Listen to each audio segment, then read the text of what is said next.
अभी हम थोड़ा सा पश्चिमी द्वार से थोड़ा पूर्व आकर हम लोग उत्तर साइड में आए हुए हैं।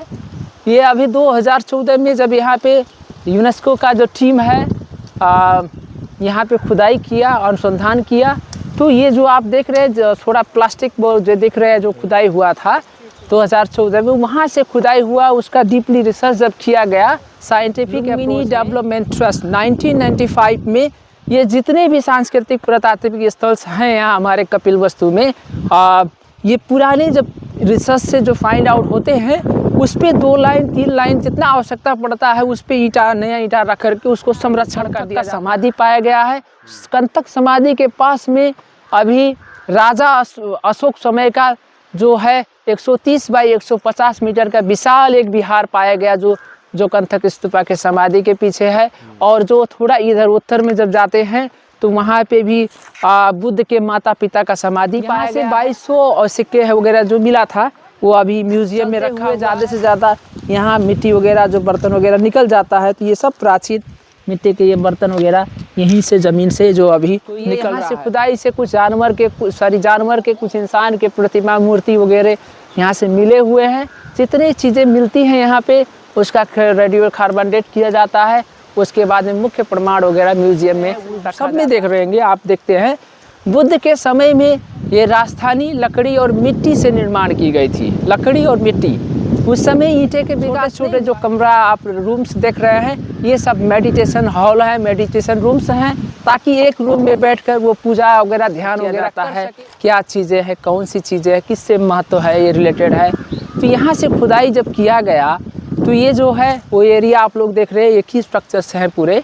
तो ये खुदाई से क्या पाया गया कि यहाँ एक प्राचीन जो बिहार आप जानते होंगे, बिहार वगैरह जो बाद में बुद्ध के सारा वंश के परिवार लोगों को जब नरसंहार हो जाने के बाद में राजा अशोक के बाद में जो कुषाण काल के जो लोग हैं राजा गणेश के समय में भी यहाँ पे आए हुए थे।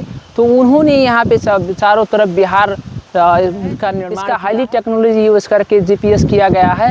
तो ये पूरा राजधानी लगभग में 3 किलोमीटर के पास में पाया गया है। तो चारों तरफ ये राजधानी का चारों तरफ 22 फीट का नहर अभी तक के रिसर्च से मिले हुए हैं। और उसमें बहुत से गोही सांप सर्प ऐसे रखे जाते थे सुरक्षा के लिए, राज परिवार के बाहर से शत्रुओं से बचाने के लिए।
नमस्कार, आप देख रहे हैं NB News 24/7 नीलम बोध के साथ। और साथियों, आज हम पहुंचे हैं नेपाल में प्राचीन कपिलवस्तु।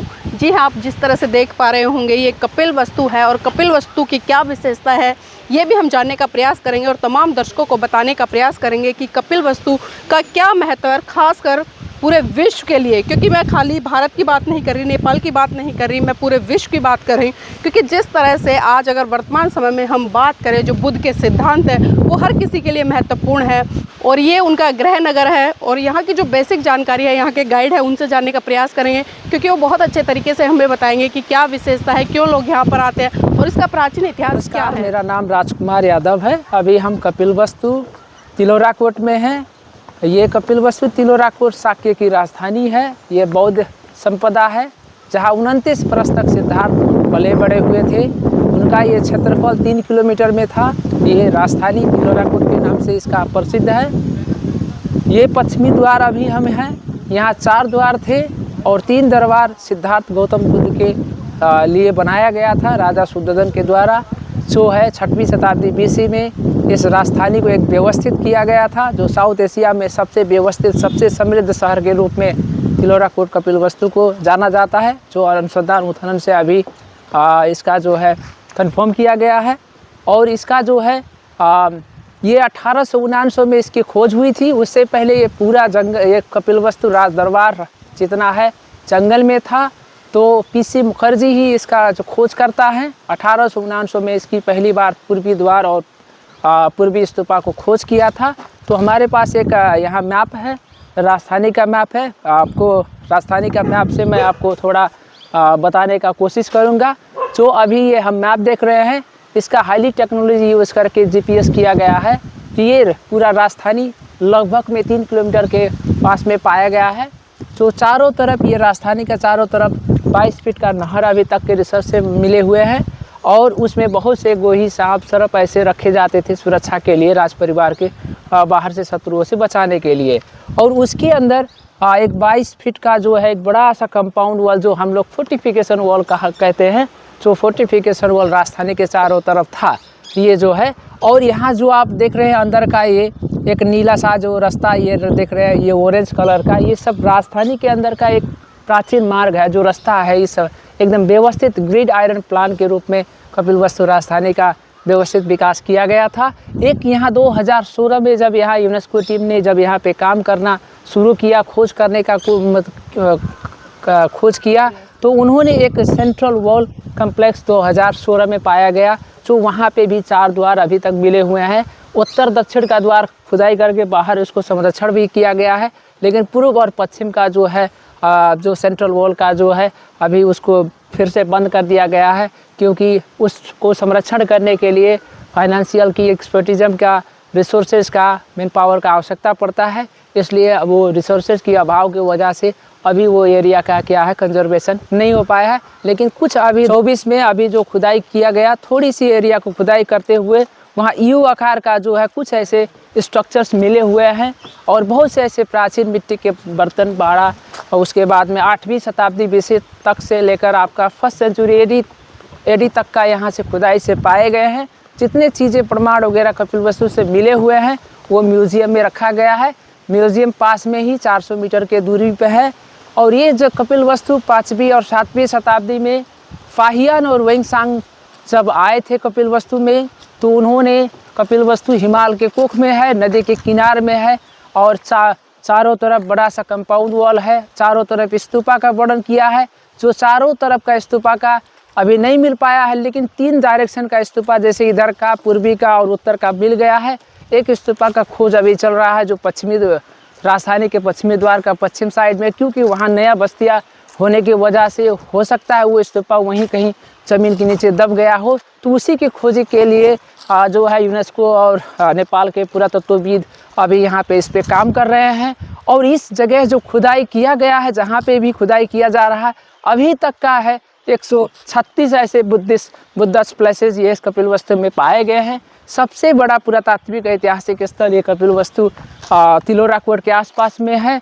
और हम जहाँ चल रहे हैं आसपास में, वहाँ क्या है 20 सेंटीमीटर के नीचे पूरी प्राचीन भग्नावशेष ज़मीन से नीचे जियोफिजिकल सर्वे में खुदाई में पाए जा रहे हैं। यानी कि ये सबसे बड़ा एक पुरातात्विक ऐतिहासिक स्थल है, जहाँ पे भी खुदाई किया जा रहा है तो पुराने चीज़ें, अवशेष वगैरह ज़मीन से पाए जाते हैं।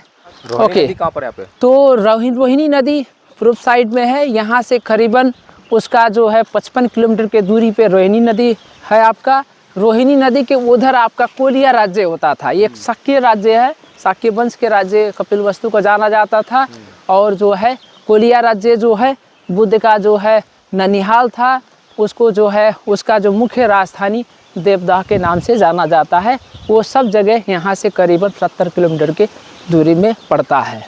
वहाँ जाने का रास्ता है वहाँ जाने का है। वहाँ भैरवा से आप जा सकते हैं, देवदाह भी जा सकते हैं, रामग्राम, तमाम ऐसे जो है बुद्ध के ननिहाल का जो एरिया है उस एरिया में आप जाकर वहाँ भी घूम टहल सकते हैं। ऐसे थोड़ी थोड़ी डेवलप मतलब हुआ है, लेकिन इस तरह का जैसे ये राजधानी जिस तरह का हो गया है डेवलपमेंट, उस तरह का वहाँ नहीं हो पाया है, क्योंकि वहाँ अभी ज़्यादा से साइट अभी ज़मीन से और जंगल से खुदाई करके अभी निकाला जा रहा है। बहुत से ऐसे पुरातात्विक स्थल ज़मीन के और जंगल के नीचे दबी हुई हैं। अभी तक के जो है खुदाई से ये यहाँ पे जो सेंट्रल वॉल मध्य प्रखाल जो कहा जाता है, एक पश्चिमी द्वार अभी यहाँ जस्ट पीछे थोड़ा 20 मीटर के पीछे पश्चिमी द्वार जो है दरबार का द्वार पाया गया है, जो इसको बंद कर दिया गया है क्योंकि 2-3 साल जो कोरोना की वजह से कुछ भी यहाँ पे मिट्टी सी पड़ी आगे। हाँ जी, थोड़ा आगे जो तो यहाँ से कोरोना की वजह से यहाँ पे खुदाई रिसर्च थोड़ा ढीला सुस्ती हो गया क्योंकि फाइनेंशियल का समस्या हो गया, एक्सपर्ट लोग बाहर से नहीं आ पाए। तो इसलिए क्या है ये पश्चिमी द्वार और पूर्वी द्वार को अभी फिर से उसको खुदाई करके जो मिला है उसको बंद कर दिया गया है। अगले ही चरण में इसका जो है खुदाई करके इसका कल्चरल कंजर्वेशन किया जाएगा क्योंकि ये पुरातात्विक अवशेष है, पुराने चीज़ है, इसको संरक्षण नहीं किया जाएगा तो फ्यूचर जनरेशन के लिए हमारे पास कुछ नहीं रहेगा। इसलिए जो है अब इसको संरक्षण करने का सरकार अभी कुछ जल्दी से निर्णय लेगा और संरक्षण इसको किया जाएगा। सीमल का पेड़ है, सीमल का मतलब होता है एक वो कपास मिलता है, उसमें कपास होता है, तो ये सीमल का पेड़ कहा जाता है। आप लोग सीमल या सेमर कहते होंगे। हाँ, प्राचीन ही 100 वर्ष का कोई भी चीज़ पुरानी हो जाए तो वो प्राचीन हो जाता है। तो यहाँ बहुत से ऐसे पेड़ पौधे जो हैं जो 100 वर्ष से ज़्यादा पुराने हैं, तो ये सब पुराने प्राचीन स्थल में होने की वजह से ये भी इसका प्राचीन महत्व देता है। ये एक प्राकृतिक हिसाब से भी इसका महत्व है यहाँ पे। ये क्या है?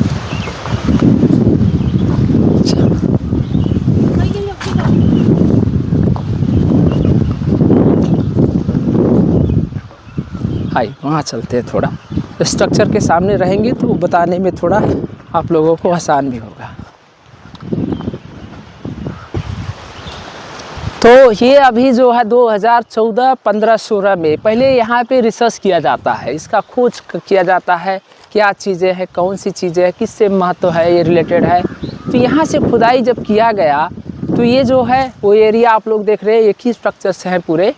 तो ये खुदाई से क्या पाया गया कि यहाँ एक प्राचीन जो बिहार आप जानते होंगे, बिहार वगैरह जो बाद में बुद्ध के सारा वंश के परिवार लोगों को जब नरसंहार हो जाने के बाद में राजा अशोक के बाद में जो कुषाण काल के जो लोग हैं, राजा गणेश के समय में भी यहाँ पे आए हुए थे, तो उन्होंने यहाँ पे चारों तरफ बिहार का निर्माण किया है। तो ये बिहार के पुराने अवशेष वगैरह है जो 1st सेंचुरी AD में बाद में निर्माण किया गया। तो यहाँ बिहार के आसपास में छोटे छोटे जो है बिजनेस व्यापार करने के लिए जो दीप वगैरह जो बालने के लिए इस्तेमाल करते हैं, उस तरह का चीज़ें जो छोटे छोटे दीप वगैरह जो खुदाई से पाए गए हैं, जो यहाँ पे पूजा करने के लिए बिहार में हो सकता है उनके अनुयायी लोग यहाँ रहते हो, तो उस बुद्ध के प्रतिमा मूर्ति वगैरह रख कर वहाँ अपना श्रद्धा, अपना भाव, भक्ति वगैरह, पूजा वगैरह, ध्यान वगैरह करने के लिए जो आते थे,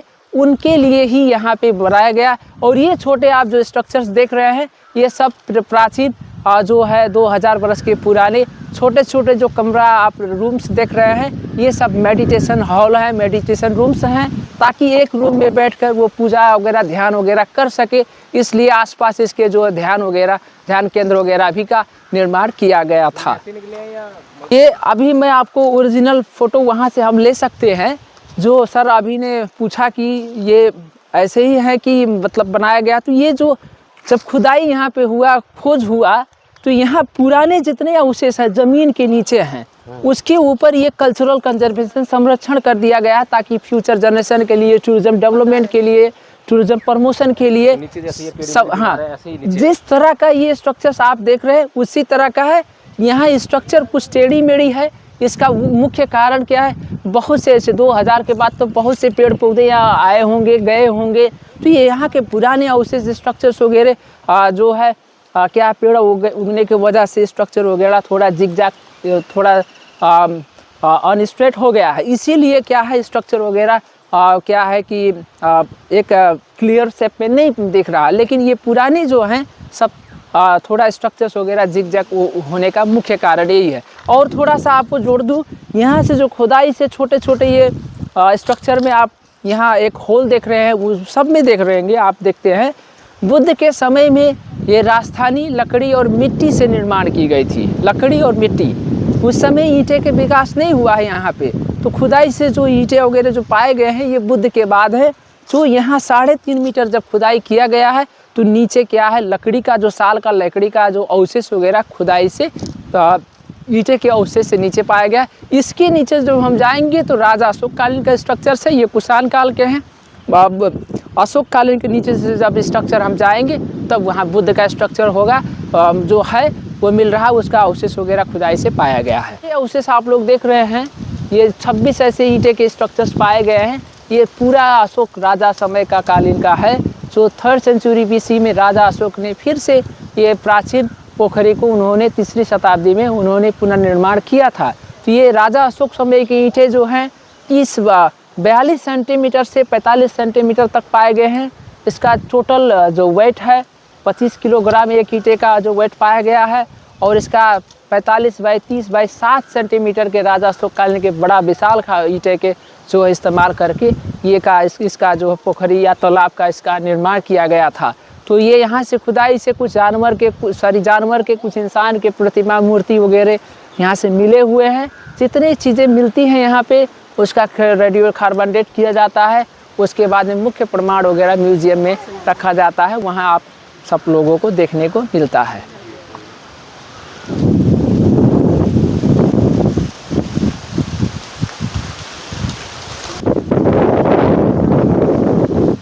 तो ये है जो है सेंट्रल स्ट्रक्चरल कॉम्प्लेक्स, केंद्रीय संरचना परिसर इसको नेपाली में या हिंदी में हम कह सकते हैं। ये आज से पहले 60-65 बरस से पहले रिसो यूनिवर्सिटी जो टोक्यो या जापान से जो है ओसाका और जेराई नाकामुरा का जो है टीम ने यहाँ पे खुदाई किया था। इस खुदाई करने के लिए 10 साल उन्होंने यहाँ पे खुदाई किया, और ये खुदाई में बहुत से ऐसे धम्मचक्र, प्राचीन मिट्टी के बर्तन, भाड़ा वगैरह, और 2200 चांदी के सिक्के और 1250 तांबे के सिक्के और प्राचीन मिट्टी के बर्तन, भाड़ा और इंसान के, जानवर के प्रतिमा, मूर्ति और हड्डी वगैरह यहाँ से खुदाई से प्राप्त हुए थे।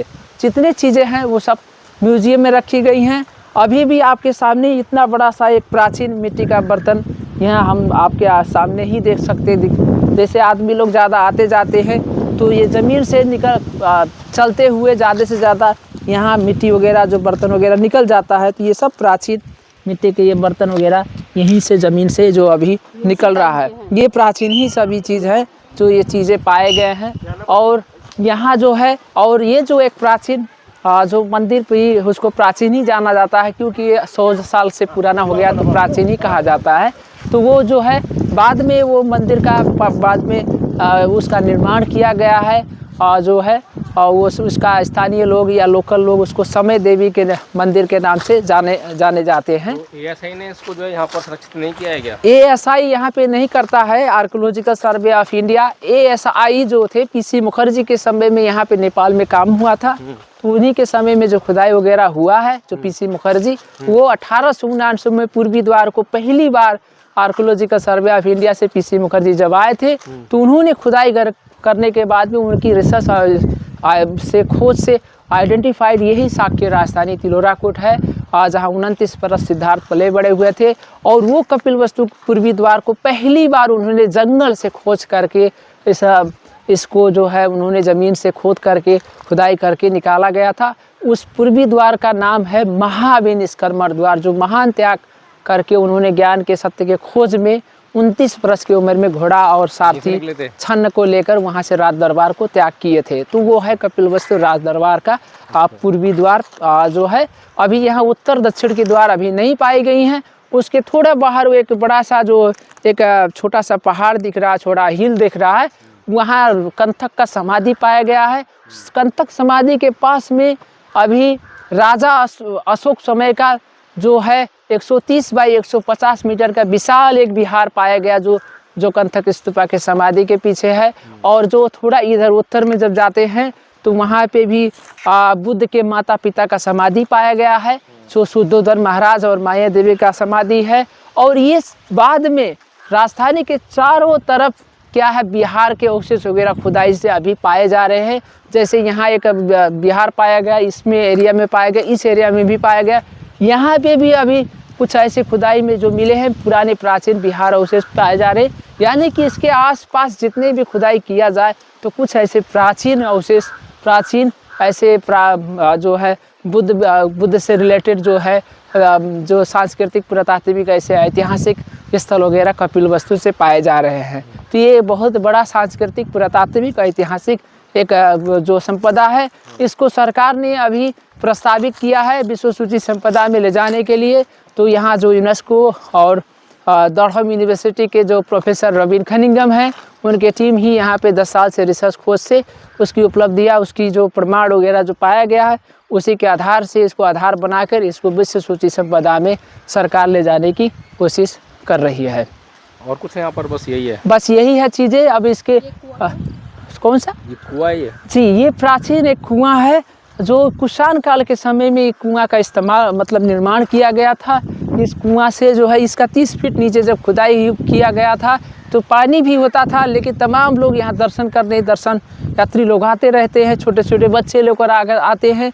तो यहाँ गिरने की संभावना हो सकती है, किसी का डेथ हो सकता है, मृत्यु हो सकता है। तो ये सब ये सांस्कृतिक एक पुरातात्विक स्थल होने की वजह से इसको क्लोज कर दिया गया, कवर कर दिया गया। और यहाँ LDT लिखा है, लुम्बिनी डेवलपमेंट ट्रस्ट 1995 में ये जितने भी सांस्कृतिक पुरातात्विक स्थल हैं यहाँ हमारे कपिलवस्तु में, ये पुराने जब रिसर्च से जो फाइंड आउट होते हैं उस पर 2 लाइन 3 लाइन जितना आवश्यकता पड़ता है उस पर ईंटा, नया ईंटा रख करके उसको संरक्षण कर दिया जाता है, ताकि फ्यूचर जनरेशन के लिए, फ्यूचर आपके क्या है टूरिज़्म डेवलपमेंट के लिए, और क्या है और इम्पोर्टेंट, ताकि पुराने चीज़ें अवशेष को कैसे हम संरक्षण प्रोटेक्ट कर सके, इसके वजह से 2 ईंटें 2 लाइन इसमें नया इस्तेमाल 1995 में किया गया था। एक प्रश्न पूछना था जी।